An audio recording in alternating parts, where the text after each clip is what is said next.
Pinag-iingat ngayon ng PNP Highway Patrol Group ang sinumang nagbabalak bumili ng mga second-hand na sasakyan laban sa kung tawagin nila ay technical carnapping.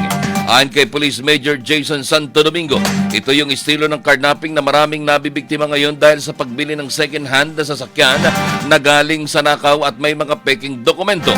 Paliwanag ni Santo Domingo, sa technical carnapping, maluwag na nakukuha ng mga carnapper ang sasakyan na hindi gaya nung araw na pwersahan tinatangay ang mga ito. Dito sir, yung mga nagre-reklamo po na meron silang car rentals. Meron pong isang tao na re-rentahan yung sasakyan, hindi po nila kilala. Ngayon po, bigla na lang po mawawala yung tao, hindi na makakontak. Malalaman na lang po natin na naibenta po sa Maynila yung sasakyan.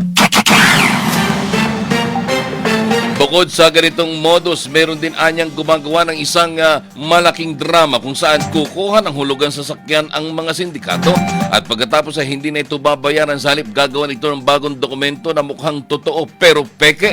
Kadalasang pinalalabas na mga ito na fully paid na si kotse at saka ibinibenta ng medyo may kamurahan.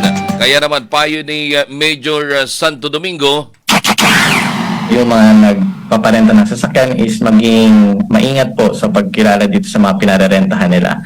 And dapat po palagi pong may GPS yung sasakyan. Dapat po yung tagong-tago po dun sa sasakyan kasi yung iba po nilalagay lang nila yung GPS sa madaling makita.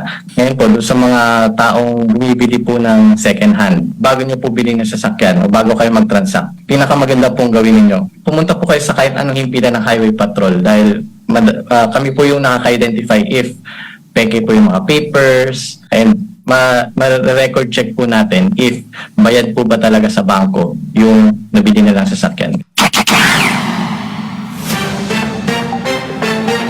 at tinig ni Police Major Jason Santo Domingo sa panayam ng Co-op RTBN.